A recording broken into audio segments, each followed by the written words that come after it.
Hello everyone, let's start today's topic. आज हम बात करने जा रहे हैं सीएस एग्जीक्यूटिव के हमारे आखिरी पेपर की, paper number 8, and that is regarding the strategic management part. और लास्ट लेक्चर में हम चैप्टर नंबर 12 देख रहे थे।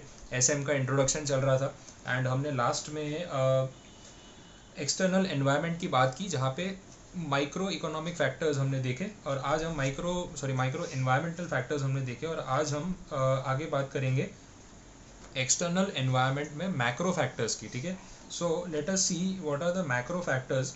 और इसमें सबसे पहला जो है, तो देखो, जैसे मैंने आपको माइक्रो फैक्टर्स में बताया था कि ये वो हैं जो हमारी कंपनी के अंदर नहीं है, बट कंपनी की पेरीफेरी पे है, उसकी बॉर्डर पे है, हमारे साथ जुड़े हुए हैं। ठीक है, लेकिन यहाँ पे जो लोग हैं, ये मतलब जो चीज़ें हैं एक्सटर्नल एनवायरनमेंट में मैक्रो में, वो एट लार्ज है, वो सिर्फ हमें अफेक्ट नहीं करती हैं, वो पूरी इंडस्ट्री को, पूरे कंट्री को अफेक्ट कर सकती हैं। ठीक है, हमारे जैसे जितने भी लोग एक पर्टिकुलर फील्ड में काम कर रहे हैं उनको अफेक्ट कर सकती है। सो सबसे पहला पॉइंट यहाँ पे मैक्रो इकोनॉमिक फैक्टर जो है, it is regarding economic environment. So let us see economic environment में यहाँ पे क्या बोला हुआ है। Economic environment include all those forces which have an economic impact on the business. अब इसमें काफ़ी सारी चीज़ें, तो बहुत ओपन एंडेड हो गया कि जितनी भी चीज़ों का इकोनॉमिक इम्पैक्ट हमारे बिजनेस पे पड़ता है, वो सारी चीज़ें इस एनवायरनमेंट में कवर होती हैं। इसमें इन्होंने क्या क्या कवर किया है, टोटल इकोनॉमिक एनवायरनमेंट, उसमें क्या क्या आएगा भाई। एग्रीकल्चर एक्टिविटीज़ आ जाएंगी, इंडस्ट्रियल प्रोडक्शन आ जाएगा, इंफ्रास्ट्रक्चर फैसिलिटीज़ आ जाएंगी, प्लानिंग उसका कैसे हुआ है वो, basic economic philosophies, economic development, trade cycle कैसा है, मतलब प्रोडक्ट बना, बिका, पैसे आए, क्रेडिट पे दिए थे, वो सब चीज़ें होती हैं। नेशनल इनकम क्या है, पर कैपिटा इनकम क्या है, सेविंग्स कितनी है, सप्लाई कितना है पैसों का, प्राइस लेवल कैसे हैं, महंगी चीज़ें हैं सस्ती हैं, monetary policies, physical policies government की, पॉपुलेशन कितनी है, बहुत सारे फैक्टर्स हैं। ये सारे फैक्टर्स कहीं ना कहीं इकोनॉमिक एनवायरनमेंट का एक हिस्सा बनते हैं। ठीक है, इसके बाद इकोनॉमिक एनवायरनमेंट के बारे में बोला है कि उसका बिजनेस इंटरप्राइजेस पे एक इम्पैक्ट तो होता ही है। Capitalist economies, the economic decisions concerning the investment, production, sale are driven by profit motives. Capitalist economy है, लोग पैसा लगाते हैं, कैपिटल लगाते हैं, प्रॉफिट एक्सपेक्ट करते हैं, और सारा सेल प्रोडक्शन उस चीज़ को ध्यान में रख के ही होता है। That is but obvious. While in the socialistic economies, decisions are taken by public sector and it is driven by social welfare. Socialistic economies में सोशल चीज़ों के बारे में सोचा जाता है, सोसाइटी के बारे में सोचा जाता है, वेलफेयर के बारे में सोचा जाता है। Profit maximisation is not the only objective, और बोल सकते हैं कि it is not the objective. तो सोसाइटी का भला पहली प्रायोरिटी है। हाँ, प्रॉफिट कमाना तो है, पर बिजनेस चलाने के लिए, ऐसा नहीं अपनी जेब भरने के लिए। तो बहुत बड़ा डिफरेंस है उसमें। In a mixed economy, public and private sector have a coexistence and they may individually or jointly own the factors of production। जैसा इंडिया में है, India is a mixed economy, तो यहाँ पे कहीं ना कहीं गवर्नमेंट एंटिटीज़ भी हैं जो पब्लिक वेलफेयर पे काम करती हैं, और प्राइवेट एंटिटीज़ भी हैं जो सिर्फ प्रॉफिट मैक्सिमाइजेशन को फर्स्ट प्रायोरिटी देती है। इसका मतलब ये नहीं है कि वो सोसाइटी का नुकसान करके कमाते हैं, बट वो पहली प्रायोरिटी प्रॉफिट्स को देते हैं। ठीक है, ऑल्टरनेटिव्स उस हिसाब से सिलेक्ट होंगे कि भाई रिसोर्सेज को कैसे यूटिलाइज करना है। नेक्स्ट पॉइंट पे चलते हैं, which is the again macro external factor, political legal environment. बहुत इंपॉर्टेंट है ये। पॉलिटिकल एनवायरनमेंट में एक कंट्री का पॉलिटिकल स्ट्रक्चर जो है वो कवर होता है। अब देखो, अपने यहाँ इंडिया में भी कहीं ना कहीं आप देख सकते हो कि पॉलिटिकल स्ट्रक्चर जो है उसके हिसाब से काम चलता है, और बिजनेसेस डिपेंड करते हैं। अब एक तो अपनी सेंट्रल गवर्नमेंट है, अब उसके सबऑर्डिनेट में अलग अलग स्टेट्स में स्टेट गवर्नमेंट्स हैं। ठीक है, तो इतने सारे स्टेट्स हैं, हर स्टेट की अपनी अपनी गवर्नमेंट है, और इन सबको कंट्रोल करने का काम कहीं ना कहीं सेंट्रल गवर्नमेंट का है।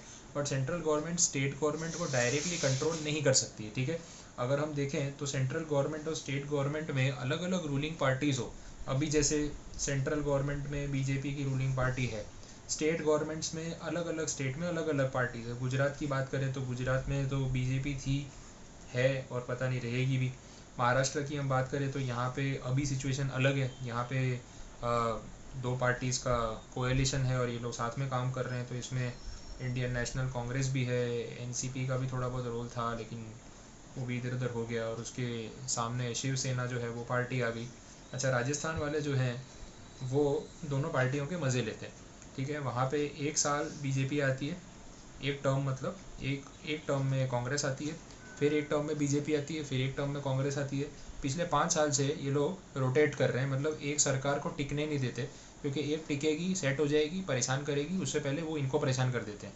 तो हर इलेक्शन में राजस्थान में ऑल्टरनेट गवर्नमेंट आ रही है, और ये पिछले 25 साल से चल रहा है, लास्ट 5 टर्म्स, और ये 5th टर्म है। अगेन अभी वहाँ पे कांग्रेस की सरकार है, इसके पहले बीजेपी थी, इसके पहले कांग्रेस, फिर बीजेपी, फिर कांग्रेस, ऐसे चल रहा था। तो ये 5th टर्म है कॉन्जिक्यूटिव जब पार्टी चेंज हुई है। तो स्टेट गवर्नमेंट में पार्टी चेंज होने से स्टेट लॉज में फ़र्क पड़ता है, और वो भी क्या करते हैं, दिखाने के लिए मेहनत करते हैं कि देखो हमने ये कानून बदल दिया, वो कानून बदल दिया, तो इससे चेंज दिखेगा। तो वो सब करने के चक्कर में वो क्या करते हैं, कुछ पॉलिसियों का ना बेड़ा गर्क कर देते हैं। सेंट्रल में भी ये होता है, ठीक है। इतने साल कांग्रेस थी, उसके पहले बीजेपी थी, अब वापस बीजेपी आई, ठीक है, ये चल रहा है अभी। तो कंटिन्यूस 2 टर्म्स अभी चल रहे हैं, उसके पहले 2 टर्म्स जो है वो कांग्रेस के हुए। तो ये लोग भी आके बहुत सारे चेंजेस करते हैं। सबसे बड़ा जीएसटी वाला चेंज आपने देख ही लिया है, ठीक है। तो जो जीएसटी का कानून आया वो पहले नहीं था, लेकिन अब आया तो कितना चेंज हो गया। तो that is the political stability और पॉलिटिकल इनस्टेबिलिटी, चाहे आप दोनों में से कोई भी वर्ड उसके लिए यूज़ करो। तो जितना पॉलिटिकल स्टेबल एनवायरनमेंट होगा उतना बिजनेसेस के लिए अच्छा है, क्योंकि उनको ये टेंशन नहीं होगा कि सरकार बदलते ही फिर कानून बदल देगी। आ रहा है समझ में? तो लीगल एनवायरनमेंट और पॉलिटिकल एनवायरनमेंट कहीं ना कहीं साथ साथ चलते हैं, क्योंकि सरकार मतलब कानून, सरकार बदलना मतलब कानून बदलना, ऑफिसर्स की पोस्टिंग चेंज होना, ट्रांसफर्स होना, बहुत कॉमन चीज़ है, ये आपने हमेशा नोटिस किया होगा। तो इसीलिए ये जो 2 टर्म्स हैं, एक जो है आपका पॉलिटिकल और एक लीगल, ये दोनों साथ में चलते हैं। ये हमेशा आपको ध्यान रखना है, दोनों साथ में चलते हैं, एक का असर दूसरे पे होता है। पॉलिटिकल एनवायरनमेंट का असर कहीं ना कहीं लीगल एनवायरनमेंट पे होने ही वाला है। तो लॉज कितने अच्छे हैं, लॉज कितने प्रैक्टिकल हैं, जीएसटी के टाइम पे बहुत सारे बिजनेसमैन आर्ग्यू किया कि यार ये जो कानून लेके आई इम्प्रैक्टिकल है, ठीक है। अच्छा, कंपनी लॉ में इतने सारे चेंजेस किए, उसमें भी यही आर्ग्यूमेंट हुआ कि ये सारे कानून जो है वो इम्प्रैक्टिकल है, तो ऐसा इतना ओवर बर्डन डाल के हमको परेशान कर रहे हैं। कोई सेटिस्फाइड है, कोई नहीं है, ठीक है। बिल्डर्स के केस में रेरा का कानून लेके आ गए, इंसॉल्वेंसी के केस में आईबीसी कोड लेके आ गए 2016 का। तो ऐसे बहुत सारे लॉज जो हैं वो नए नए अमेंड उन्होंने किए, ठीक है। क्लियर ये चीज़? चलो आगे बढ़े। इसके बाद नेक्स्ट अगला पॉइंट है टेक्नोलॉजिकल एनवायरनमेंट। अब टेक्नोलॉजी की कितनी इंपॉर्टेंस है आज की डेट में, अगर आप ये नहीं समझते हो तो बड़ा प्रॉब्लम है, क्योंकि टेक्नोलॉजी ऐसी चीज़ है जिसके ऊपर आजकल बिजनेस डिपेंड होने लग गए। और एक बोलते हैं ना जो एक एज होता है, ठीक है, एक एडवांटेज होता है। तो एक कॉम्पिटिटर्स एडवांटेज या कॉम्पिटिटर्स एज टेक्नोलॉजी के बेस पे है। इसका मैं आपको एग्जांपल देता हूँ ना, वैसे तो इसका तो बहुत अच्छा एग्जांपल है हमारे पास। देखो, टेलीकॉम सेक्टर का मैं एग्जांपल आपके सामने यहाँ रखना चाहता हूँ, ठीक है। टेलीकॉम सेक्टर में सबसे बड़ा प्लेयर आज की डेट में जियो, जियो और किसी को मत जीने दो, ठीक है। ये इनकी टैगलाइन होनी चाहिए थी, बट ऐसा मुंह पे बोल नहीं सकते, इनडायरेक्टली तो वही है। इसके अलावा जो इसके साथ लड़ने की पूरी कोशिश कर रहा है, ठीक है, अंडरडॉग हीरो जो है अपना, वो एयरटेल है, ठीक है। और जो इसके साथ साथ वेंटिलेटर पे पहुंच चुका है वो है आइडिया,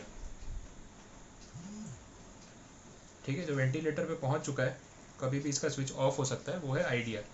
अब ये कंपनीज जब फाइटिंग कर रही हैं, तो ये जियो वाला अचानक से ऐसा कहाँ से निकल आया कि एयरटेल, वोडाफोन, आइडिया, ये सब अलग अलग थी, इतना इस्टेब्लिश्ड कंपनीज थी। बीएसएनएल भी है वैसे, बट ना के बराबर है। BSNL, Aircel, Uninor, Tata Docomo, ऐसी भी चीज़ें एग्जिस्ट करती थी, लेकिन अब विलुप्त हो गई है। विलुप्त का मतलब कि अब वो चीज़ ख़त्म हो चुकी है और एक्सटिंक्ट हो गई, पर अब उनका नामो निशान नहीं, कोई जानता भी नहीं है। तो ये वीडियोकॉन वाले ने भी सिम कार्ड निकाला था, वीडियोकॉन कंपनी ने, ऐसी बहुत सारी कंपनीज कोशिश कर चुकी है। अब ये जियो वाला ऐसी क्या स्ट्रैटेजी लेके आया कि ये दोनों का काम ही ख़त्म हो गया। पहले फ्री सिम कार्ड, फिर 99 रुपीज़ की मेंबरशिप, फिर 150 रुपये मंथली प्लान, उसमें 2 GB डेटा, 1 GB डेटा। ये बेचारे 450 रुपये GB में डेटा बेच रहे थे और वो 150 में बेच रहा है। ऐसा क्या कर दिया? देखो, फ़र्क ये है, एयरटेल पुरानी कंपनी में इंडिया में जब 2G था ना, ये लोग तब से हैं। फिर 3G आया, तभी भी ये थे। फिर 4G लेके आने वाला कौन था? जियो, वो तो हमें पता है। अच्छा, वोडाफोन, आइडिया, अलग अलग कंपनीज थी, ये लोग भी सेम, वोडाफोन, हचीसन एसआर ग्रुप, ठीक है, हच था जब पहले, तब से वोडाफोन है, और फिर उसके बाद वोडाफोन हो गया वो, फिर लास्ट में 4G आया। अब ये लोगों ने, एयरटेल और वोडाफोन आइडिया, इन सब ने 2G 3G स्पेक्ट्रम में 3G के टावर्स, केबलिंग, इक्विपमेंट्स, इसमें बहुत हैवी कैपिटल एक्सपेंडिचर कर रखा था, जिसको अपने बोलते हैं केपेक्स शॉर्ट में। तो ये इनका केपेक्स वसूल किससे करते? आपसे, ठीक है, लाइसेंस का कॉस्ट किससे वसूल करते? आपसे। तो ये वसूल कर रहे थे, तब मुझे ध्यान है 450 का 2 GB डेटा पर मंथ ये लोग प्रोवाइड करते थे। 3G बजट में ही नहीं आता था, तो मैंने खुद कभी 3G यूज़ किया ही नहीं है, तो 2G पे ही चल रहे थे, और घर पे वाईफाई था उसी पे चल रहे थे, वो अफोर्डेबल था ज़्यादा कंपेरेटिवली। फिर ये भाई साहब आए, जियो और मत जीने दो, ठीक है, ये टैगलाइन है इनकी। तो बोले हम लेके आए हैं फ्री। अच्छा, फ्री देख के अपनी पब्लिक है ना, ऐसे बोलते हैं ना, मुंह में पानी आ जाता है, बोलो अच्छा फ्री, बोले भागो भागो भागो, जो मिल रहा है ले लो, फ्री है ना, ले तो लो कम से कम, बाद में देख लेंगे काम का है कि नहीं। ये डायरेक्ट लाया 4G, ना 2G ना 3G, डायरेक्टली 4G। तो जियो वाले का 2G और 3G के स्पेक्ट्रम में, लाइसेंस में, केबल में, टावर में, कहीं पे कोई कैपिटल एक्सपेंडिचर नहीं लगा, ठीक है, डायरेक्टली ये 4G पे इसने खर्चा किया। अब जैसे ही इसने 4G पे खर्चा किया, इसको रिलायंस इंडस्ट्रीज़ का पूरा बैकिंग है, पैसा तो रिलायंस के पास बहुत है, तो इन्होंने स्टार्टिंग में कुछ 2.5 लाख करोड़ रुपए, 2.5 लाख और फिर करोड़, ठीक है, तो 2.5 लाख करोड़ रुपए इन्होंने इन्वेस्ट किए इस प्रोजेक्ट में, दैट इज़ जियो। और प्राइवेट लिमिटेड रखा, शेयर भी लॉन्च नहीं किए, ठीक है, अपना ही पैसा लगाया, और लोगों को डेटा दिया फ्री में, बोले लो फ्री में 4G यूज़ करो, इनकी 3G स्पीड से भी ज़्यादा अच्छी स्पीड है हमारी, और पैसे भी नहीं देने। तो 1 लाख रुपए का आईफोन है जिसके पास, वो 100 रुपये के सिम कार्ड के लिए, फ्री सिम कार्ड के लिए लाइन में खड़ा था 4 घंटे तक। ऐसे भी हमने केस देखे जब जियो आया, शायद आप भी खड़े रहे होंगे, मजाक कर रहा हूँ, दिल पे मत लेना। तो ऐसी स्कीम थी, और लोगों ने सच में ये किया है, मतलब आईफोन है लेकिन फ्री सिम कार्ड मिल रहा है तो लाइन में खड़े रहेंगे, तो स्टेटस एक जगह है एक जगह नहीं है, ऐसा भी लोगों ने किया। अब ये जो जियो वाला आया, तो उसके पास ये बेनिफिट था कि उसका कोई खर्चा नहीं हुआ था पहले, जो वसूल करना बाकी हो। इन कंपनीज का खर्चा हुआ था जो वसूल करना बाकी था। 3G का इनका सारा कॉस्ट अभी तक पब्लिक से इन्होंने वसूला नहीं था, और फिर अचानक से ये सिस्टम आ गया। अब रातों रात करे क्या, अब वो 4G फ्री दे रहा है तो इनको भी तो देना पड़ेगा। तो ये बेचारे ऐसे मरे कि पहले इनको 4G का सारा केपेक्स करना पड़ा, तो उसमें खर्चा, 3G की तो रिकवरी हुई नहीं थी। अच्छा, 4G करके भी देना पड़ा फ्री या कम रेट पे, क्योंकि ये तो कम रेट के फ्री पे आ गया। अच्छा, फिर जब ये 150 महीने में, 150 रुपीज़ पर मंथ, मतलब 3 महीने का जो पैक है 500 550 रुपये का, उसके अंदर ये आपको 1.5 GB से 2 GB डेटा डेली दे रहा है, और वो लोग 2 GB महीने का देते थे, क्या कंपेरिजन है उसका। तो ऑब्वियसली इनको रेट्स डाउन करने पड़े। अब रेट्स डाउन करने का मतलब है लॉस, तो लॉस में भी इन्होंने सर्वाइव करने के लिए काम किया। अब आज की डेट में इन कंपनीज का क्वार्टरली लॉस देखो 15,000 करोड़ रुपए, पूरे साल का लॉस 50,000 करोड़ रुपए, बस इतना लॉस कर रहे हैं एक एक क्वार्टर में।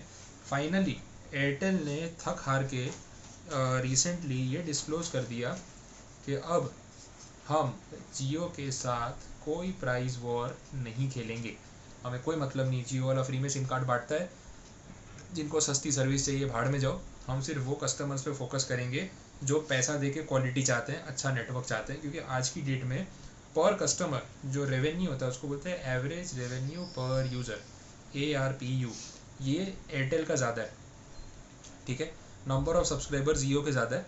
अच्छा, डेटा यूजेज पर कस्टमर, जो मंथली डेटा यूजेज है वो एयरटेल का ज़्यादा है, और जो कॉलिंग टाइम है वो भी एयरटेल का ज़्यादा है। मतलब कस्टमर्स यूज़ एयरटेल को ज़्यादा कर रहे हैं, भले नंबर ऑफ कस्टमर जियो के ज़्यादा है, बट जियो वाला सस्ता है तो लोगों ने लेके रखा है, लेकिन उतना यूजेज नहीं है। तो उस हिसाब से वो अभी भी कंपटीशन में एयरटेल है, अपनी जगह स्ट्रांग है वो, और लड़ रहा है, और अच्छी बात है, कंपटीशन होना भी चाहिए। क्योंकि मोनोपोली होगी ना तो ये जियो वाला भी आपको है ना ज़्यादा दिन तक 150 रुपये में पैकेज देगा नहीं, 150 का 200-220 तक आ गया तो हल्ला मच गया था, ये 400 कर देगा, आप कुछ कर नहीं पाओगे, क्योंकि आपके पास कोई ऑप्शन नहीं है और आप एडिक्टेड हो चुके हो हाई स्पीड डेटा के। क्लियर है? तो this is the situation where technology plays its role. Clear, यहाँ तक पता चल गया? तो ये है आपका टेक्नोलॉजिकल एनवायरनमेंट। ग्लोबल इंटरनेशनल तो आप देख ही रहे हो आजकल कितना कंपटीशन, वर्ल्ड वाइड एक्विजिशंस, एक कंपनी दूसरी कंपनी को अक्वायर कर रही है, एक कंपनी दूसरी कंपनी में इन्वेस्ट कर रही है। तो इस पर हम बात कर लेते हैं, ठीक है, कंटिन्यू करते हैं। तो यहाँ पे बहुत सारी कंपनीज आजकल ये ग्लोबलाइजेशन होने के बाद इंडिया में, देखो ग्लोबलाइजेशन का जो क्रेडिट है ना वो अपने ex prime minister doctor Manmohan Singh को जाता है। बाकी जो भी केस हो, ठीक है, पार्टी जो भी हो, बाकी जो सिचुएशन हो, लेकिन ग्लोबलाइजेशन, वो लिबरलाइजेशन पॉलिसी और जो भी इंडियन इकोनॉमी को बूस्ट करने के लिए तब जो ज़रूरी था, वो काम डॉक्टर मनमोहन सिंह जी ने जो किया उस लेवल पे आज तक कोई कर भी नहीं पाया और शायद कोई नहीं कर पाएगा। He should be respected for his knowledge, his experience and what ever he did for the country, obviously, ठीक है।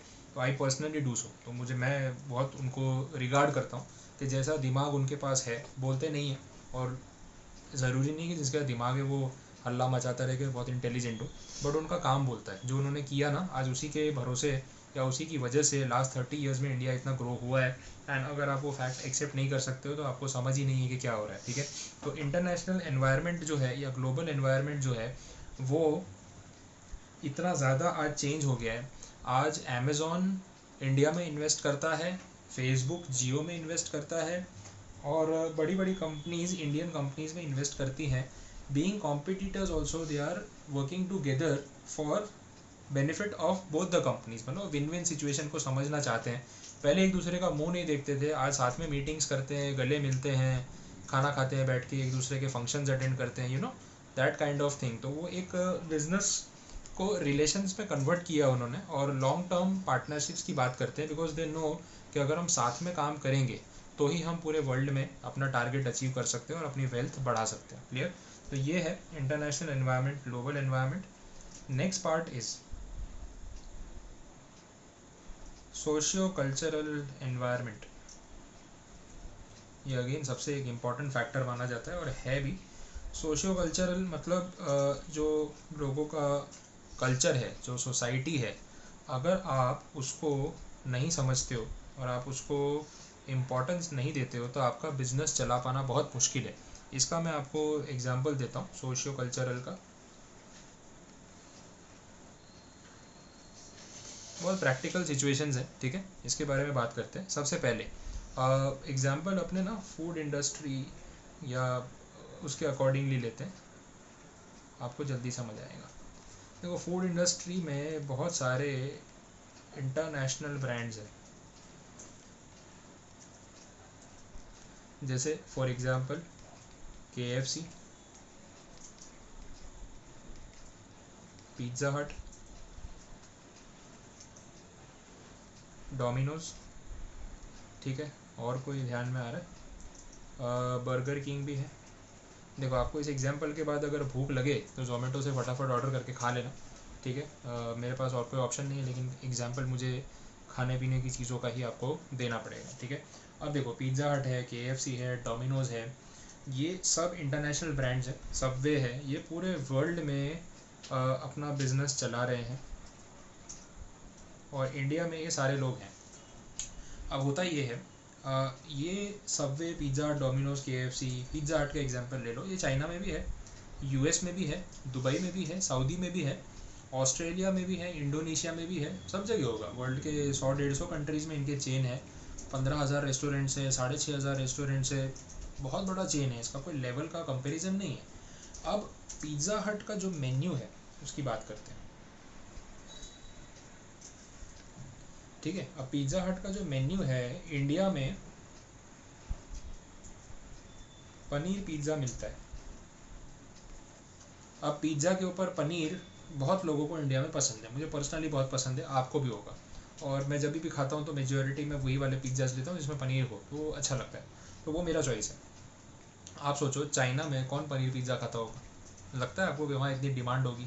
पनीर इंडियन चीज़ है, मतलब इंडिया में लोग फैसिनेटेड है, पनीर महंगा भी माना जाता है। वो पनीर, पनीर की सब्जी है, ओहो तो भर के खाएंगे। शादियों में नहीं होता, जब पनीर का काउंटर होता है उस पर सबसे ज़्यादा भीड़ होती है, और भिंडी की सब्जी हो तो कोई देखता भी नहीं उसकी तरफ, ठीक है, तो बेचारी लेफ्ट आउट और आइसोलेटेड पड़ी होती है बाजू में, और आप उस तरफ देखना भी नहीं चाहते हो कि ला तू भाई पनीर दे, और पनीर की ग्रेवी नहीं, पनीर के पीस दे, तो हर बाइट में पूरा पनीर का पीस आना चाहिए, क्योंकि पैसे नहीं लग रहे और पनीर खाने को मिल रहा है, ठीक है। तो प्रेफरेंस है हमारा, ठीक है, ये हमारा कल्चर है। अच्छा, इसके अलावा हम नॉन वेजिटेरियन चीज़ों की बात करते हैं। अब सपोज़ KFC जो है वो तो चिकन के लिए फेमस है, पिज़्ज़ा हट है उसमें आपको नॉन वेज मेन्यू भी मिलेगा। तो जो नॉन वेज पिज़्ज़ाज़ हैं उसके टॉपिंग में होता क्या है, नॉन वेज पिज़्ज़ा में ब्रेड तो नॉन वेज होगा नहीं, टॉपिंग का ही फ़र्क होता है। वो पनीर के बदले आपको मीट के टुकड़े डाल के दे देगा, सबवे वाला भी वही करेगा, ब्रेड के बीच में पनीर के बदले आपको मीट रख के दे देगा, फ़िश रख के दे देगा, वही होता है। तो जो नॉन वेज मेन्यू है उसमें भी उनको ध्यान रखना पड़ता है कि नॉन वेज में क्या अलाउड है क्या नहीं है, according to the society and the country. अभी इंडिया में हमें पता है कि एक पंगा बहुत ज़्यादा चल रहा था, ये बीजेपी वालों ने भी काफ़ी पंगा जो है हल्ला मचाया था बीफ वाला, ठीक है। तो उन्होंने बोला कि भाई बीफ मतलब काव का मीट, काव का मीट आप इंडिया में नहीं बेच सकते, नहीं खा सकते, क्योंकि होली एनिमल मानते हैं, गाय माता मानते हैं। अरे रास्ते में गाय बैठी होती, लोग हॉर्न नहीं मारते ना, गली बदल के आजू बाजू से रिवर्स करके ट्रैफिक जैम में चले जाते हैं, लेकिन गाय को हटाएंगे नहीं, इतना अपने रिस्पेक्ट देते हैं, ठीक है। तो अच्छा भी है, उसमें कुछ गलत नहीं। तो बीफ मतलब काउज मीट, वो इंडिया में अगर पता चल गया कोई खा रहा है तो हमारे कॉन्स्टिट्यूशन में भी उसके अगेंस्ट है, स्लॉटर हाउसेस भी गलत माने जाते हैं, और काउज मीट तो बिल्कुल अलाउड नहीं है, ठीक है। अब पिज़्ज़ा हट वाला अगर काउज मीट डाल के देगा टॉपिंग में तो उसका पिज़्ज़ा यहाँ बेचना पॉसिबल है इंडिया में? Obviously not. अच्छा, इसका मतलब ये नहीं है कि पूरे वर्ल्ड में कोई भी पिज़्ज़ा हट में काव का मीट नहीं मिलता होगा, ठीक है। बहुत सारे कंट्रीज़ हैं, यूके में, यूरोप में, यूरोपियन कंट्रीज़ में काउज मीट बहुत ज़्यादा प्रेफर्ड है, प्रेफरेबल है। और इसके लिए वहाँ पे प्रॉपर जैसे एनिमल फार्मिंग होती है, ब्रीडिंग होती है इनकी, काउस को बहुत अच्छे से रखा जाता है, तो उसका मीट जो होता है फिर उसको सही तरीके से ग्रो करके और फिर वो मीट को कंज्यूम किया जाता है, तो उसकी बहुत वैल्यू है, तो वो लोग खाते हैं, कोई प्रॉब्लम नहीं है। अच्छा, ऐसे बहुत एग्जांपल्स है, जैसे पोर्क होता है, पोर्क मतलब पिग होता है, जो पिग का जो मांस होता है, तो इस्लाम रिलीजियन में, ठीक है, इस्लामिक कंट्रीज़ में पोर्क को बिल्कुल भी अलाउ नहीं करते, नॉट अलाउड। जैसे काव वाली सिचुएशन इंडिया में है ना, वैसे ही पोर्क वाली सिचुएशन जो है वो इस्लामिक कंट्रीज़ में। बट यूएस में लोग भर के खाते हैं, तो यूएस में अगर पोर्क का पूरा खाने को मिल जाए तो लोग खाते हैं, कंज्यूम करते हैं, तो दैट डिपेंड्स। तो अलग अलग कंट्रीज़ में ऐसे सोशल रिस्ट्रिक्शंस हैं, रिलीजियस रिस्ट्रिक्शंस हैं, तो उनको अगर आप वैल्यू नहीं करोगे तो आपका बिजनेस कैसे चलेगा। तो ऑब्वियसली इन चीज़ों को ध्यान में रख के जब बिजनेस किया जाए तो ही वो सक्सेस होने वाला है, ये चीज़ क्लियर है। तो क्लोथिंग में हो सकता है, फूड में हो सकता है, और भी रिलीजियस बिलीफ लोगों के होते हैं, तो उन चीज़ों में ध्यान रखना ज़रूरी होता है। That is the point which is regarding the socio cultural environment. Done. Next है डेमोग्राफिक एनवायरनमेंट। डेमोग्राफिक एनवायरनमेंट में क्या क्या पॉइंट्स इंक्लूडेड है? डेमोग्राफी, जेंडर का ratio, size and growth of the population, life expectancy of the people, rural और urban का distribution, technology की समझ, पढ़ाई का लेवल, लैंग्वेज का स्किल, लेबर फोर्स का। ये सारी चीज़ें बहुत ज़्यादा मैटर करती है। जेंडर रेशियो, मेल और फीमेल का रेशियो, कितनी ज़्यादा पॉपुलेशन है कंट्री में, पॉपुलेशन किस रेट पे ग्रो हो रही है। अच्छा, लाइफ की एक्सपेक्टेंसी मतलब लोग एवरेज कितने साल तक इंडिया में ज़िंदा रहते हैं, ठीक है। कितने लोग गांव में रहते हैं, कितने लोग शहर में रहते हैं ये सब डेटा, ये डिस्ट्रीब्यूशन, लोगों को टेक्नोलॉजी की कितनी समझ है, बहुत ज़रूरी है।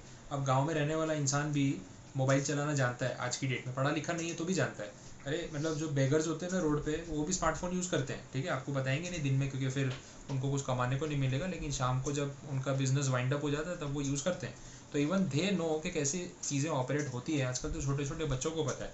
तो डेमोग्राफी जो है वो एक बहुत इंपॉर्टेंट रोल प्ले करती है व्हेन यू आर डिसाइडिंग कि आपको अपना प्रोडक्ट कहाँ बेचना है, कैसे बेचना है, कौन से एज ग्रुप को टारगेट करना है। इवन पता है सिटी वाइज भी होता है कि भाई कौन से सिटी में कौन सा क्राउड ज़्यादा है। अब जैसे इंडिया में ऐसी बहुत सिटीज़ होंगे जो फेमस है, बैंगलोर है, पुणे है, कोटा है राजस्थान में, ठीक है। तो ऐसे बहुत सारे जो सिटीज़ हैं, all these cities have young crowd. Mumbai में फास्ट मूविंग सिटी है तो यंग क्राउड ज़्यादा है, बेंगलुरु में यंग एंटरप्रेनर्स हैं, आईटी सेक्टर वाले लोग हैं। तो पॉपुलेशन जो है उनका एज का जो ग्रुप है वो या तो मिडल एज है या यंग एज है, ओल्ड एज वाले लोग कम हैं। लेकिन थोड़ा hilly area, hill station type, peaceful city, तो ऐसी जगह पे आपको थोड़ा एजड पॉपुलेशन ज़्यादा मिल सकती है। तो आप जिस टाइप का प्रोडक्ट बेच रहे हो, वो प्रोडक्ट जिस जेनरेशन को हिट करता है, तो वहाँ पे ज़्यादा प्रमोशन होना चाहिए ना, जिस सिटी में उस जनरेशन के लोग रहते हैं। अगर आप यंगस्टर्स के लिए कोई नया प्रोडक्ट ला रहे हो, कोई नया मोबाइल फ़ोन ला रहे हो, अच्छा गेमिंग लैपटॉप लेके आ रहे हो, या फिर नए कपड़े, जीन्स और ये सब का कुछ डिज़ाइन निकाल रहे हो, शूज़ का डिज़ाइन निकाल रहे हो, तो उन स्टोर्स में रखोगे ना जहाँ पे यंग क्राउड ज़्यादा है, वहाँ बिकने की प्रोबेबिलिटी बढ़ जाएगी। क्लियर है? तो ये चीज़ें डेमोग्राफिक इम्पैक्ट क्रिएट करती हैं और बिजनेस को उस तरीके से अफेक्ट करती हैं। डन। नेचुरल एनवायरनमेंट में तो फिर वही है, रॉ मटेरियल जो है आपका जो आप यूज़ करते हो वो नेचुरली मिलता है आपको, जैसे कोल है, सोलार इलेक्ट्रिसिटी है, थर्मल पावर है, ये सब चीज़ें हैं। तो जहाँ पे इसका नेचुरल सोर्स होगा आप अपना प्लांट वहाँ पे सेटअप करोगे। अगर मुझे सोलर एनर्जी चाहिए तो सोलर प्लांट के पास अगर मैं अपनी फैक्ट्री लगाता हूँ तो बेटर रहेगा। कोल से मेरा काम चलता है तो कोल माइन के पास अगर फैक्ट्री सेटअप करूँगा तो मेरा ट्रांसपोर्टेशन कॉस्ट बच जाएगा। ऐसे दिमाग लगाओ तो दैट इज़ नेचुरल एनवायरनमेंट। इसके बाद है इकोलॉजिकल एनवायरनमेंट। हाँ, इकोलॉजिकल में उन्होंने बोला एयर वाटर सोलर एनर्जी है जिसको हम रिप्लेनिश कर सकते हैं। फिर बोला business organisation are polluting these resources, ये भी ज़रूरी है। अगर आप पॉल्यूशन क्रिएट कर रहे हो तो कहीं ना कहीं आपको रिप्लेनिशमेंट भी करना पड़ेगा। जैसे इसका भी एक एग्जांपल अपने ले सकते हैं। मैं आपको एक केस बताता हूँ जो रियल केस है और शायद आपको पता भी नहीं होगा। जो रिलायंस इंडस्ट्रीज़ है, RIL, इनकी ऑयल रिफाइनरी है, वो तो आपको पता ही होगा। ऑयल रिफाइनरी है जामनगर में, अपने गुजरात में। ठीक है। अब ये जो जामनगर की ऑयल रिफाइनरी है, बीच में ना बहुत साल पहले, आप और मैं तो थे भी नहीं, 1987 की बात कर रहा हूँ मैं, 1987-88 में इनके ऊपर ये चार्ज लगा था कि ये लोग इतना पोल्यूशन क्रिएट कर रहे हैं कि वहाँ का जो एरिया है वहाँ का ऑक्सीजन लेवल कम हो रहा है, कार्बन डाइऑक्साइड बढ़ रहा है, क्योंकि इतनी बड़ी रिफाइनरी इतनी जगह में लगा दी है। तो this is not good for the ecological system. ठीक है, जो इकोलॉजिकल एनवायरनमेंट की बात हो रही है, तो इनके अगेंस्ट इंक्वायरी चली, केस हुए, और मतलब मैटर ऐसा हो गया था कि शायद रिफाइनरी बंद ना कर दे। तब आप बिलीव नहीं करोगे कि भाई धीरू भाई अंबानी मतलब एक विजनरी इंसान कैसा होता है। वो अपॉर्चुनिटीज़ को ऐसे लेता है ना कि ही सेड कि मैं इस प्रॉब्लम को अपॉर्चुनिटी में कन्वर्ट करूँगा, एडवर्सिटी इनटू अपॉर्चुनिटी। वो हमेशा वो चीज़ बोलते भी थे, उन्होंने किया। उन्होंने ये देखा कि जितना भी वेस्ट लैंड है वहाँ पे, बहुत ज़मीन वेस्ट पड़ी थी, बंजर ज़मीन थी और डंपिंग किया हुआ था, और acres and acres of land. He said कि इस वेस्ट लैंड को क्लियर करवाओ और इसको कल्टीवेट करो, और इसको हम वेस्ट लैंड से, बैरन लैंड से एग्रीकल्चरल लैंड में कन्वर्ट करेंगे। करो जो होता है उसके पीछे खर्चा करो। ठीक है, पॉल्यूशन रोकना भी तो ज़रूरी है। और उन्होंने उसको मैंगो फार्म्स में कन्वर्ट किया, जो ऑर्चिड्स बोलते हैं अपने, मैंगो फार्म्स में कन्वर्ट किया। और आज रिलायंस इंडिया का लार्जेस्ट मैंगो मैन्युफैक्चरर या ग्रोथ करने वाली कंपनी है एंड एक्सपोर्ट करने वाली कंपनी है। तो सबसे ज़्यादा मैंगोज़ का ग्रोथ और एक्सपोर्ट रिलायंस करती है पूरे इंडिया में। आप चाहो तो नेट पे पढ़ लेना, जितना ये लोग मैंगोज़ ग्रो करके एक्सपोर्ट करते हैं और इंडिया में बेचते हैं, उतना पूरे इंडिया में और कोई कंपनी नहीं करती। तो अब सोचो कि उनके ऊपर जो ऐसी एक सिचुएशन आ गई जहाँ कंपनी बंद करने की बात हो रही थी, तो लोग सोचेंगे यार अब क्या करें क्या करें। उन्होंने ये किया कि जितना वो पोल्यूशन क्रिएट कर रहे हैं उतनी उन्होंने ग्रीनरी क्रिएट कर दी सामने, ताकि वो कार्बन डाइऑक्साइड को ऑक्सीजन एब्जॉर्ब कर ले, मतलब उसको जो उसका इफेक्ट है नलीफाई कर दे, और जो चार्जेस उनके ऊपर है वो ना लगे, प्लस जो इकोलॉजिकल डैमेज हो रहा है एनवायरनमेंट को वो भी बंद हो जाए। तो ऐसे भी अपॉर्चुनिटीज़ जो हैं वो क्रिएट की जा सकती है, उससे भी वो पैसे कमा रहे हैं। ठीक है, मतलब केसेस तो उनके ऊपर ख़त्म ही हो गए, प्लस अब वो जो मैंगोज बेच के इतने साल से पैसे कमा रहे हैं, वो एक अलग बिजनेस है। क्लियर है? चलो, तो हो गया ये पार्ट ख़त्म। यहाँ तक आते आते हमारा एक्सटर्नल एनवायरनमेंट का टॉपिक कंप्लीट फाइनली। इसके बाद हम इंटरनल एनवायरनमेंट की बात करेंगे, लेकिन वो होगा अब नेक्स्ट लेक्चर में। आज के लिए इतना काफ़ी है, हमने बहुत कुछ पढ़ लिया, और अब नेक्स्ट लेक्चर में हम चैप्टर को एंड करने की कोशिश करेंगे। ये लास्ट पार्ट होगा और फिर अपना चैप्टर ख़त्म। ठीक है, थैंक यू सो मच।